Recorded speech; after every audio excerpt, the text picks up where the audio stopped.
నమస్తే welcome to Vihari news. ఈ రోజుల్లో కొత్తగా ఏ పార్టీ ఏర్పాటు చేయాలన్నా ఆర్థిక బలం అవసరం। అంగబలం ఎంతున్నా ఆర్థిక బలం అనుకున్న స్థాయిలో పార్టీని ముందుకు తీసుకెళ్లలేం। నేడు రాజకీయం అంతా డబ్బుతో ముడిపడి ఉంది। ఒక పార్టీ నడపాలన్నా ఆ పార్టీకి సంస్థాగత నిర్మాణం మంది మార్పలం ఎంతో అవసరం। సహజంగా ఏ పార్టీ నిలబడాలన్నా విరాళాలు చాలా అవసరం। కొంతమంది పార్టీ నిర్మాణం కోసం తమ వంతు సాయంగా భారీ విరాళాలు కూడా ఇస్తుంటారు।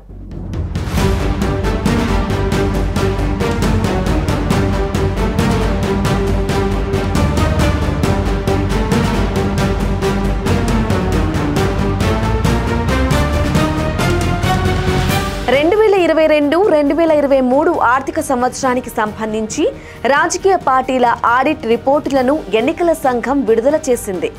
మొన్న జరిగిన తెలంగాణ అసెంబ్లీ ఎన్నికల్లో బీఆర్ఎస్ పార్టీకి 2022-2023 ఆర్థిక సంవత్సరంలో రికార్డు స్థాయిలో విరాళాలు అందాయి। బీఆర్ఎస్ దాదాపు 683 కోట్ల విరాళాలు పొందింది। వీటిలో 529 కోట్లు ఎలక్టోరల్ బాండ్ల ద్వారా వచ్చాయి।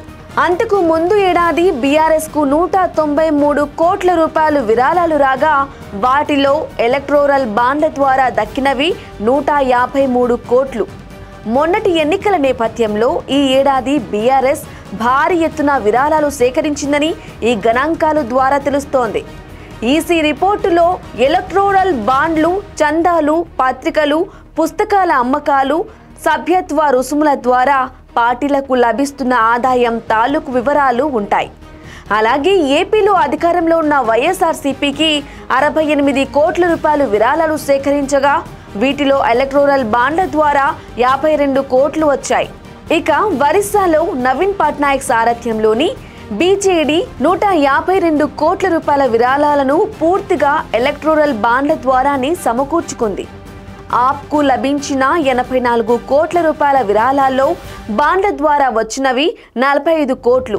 తృణమూల్కు దక్కిన 327 కోట్ల రూపాయల విరాళాల్లో ఎలక్టోరల్ బాండ్ల వాటా 325 కోట్లు। డిఎంకేకు 186 కోట్ల రూపాయల విరాళాలు లభించగా వాటిలో ఏకంగా 185 కోట్ల బాండ్ల ద్వారానే వచ్చినవి।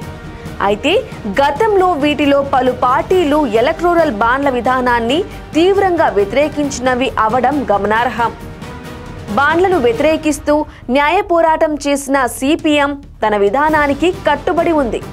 ఎలక్టోరల్ బాండ్ల నుంచి ఒక్క రూపాయి కూడా తీసుకోలేదు।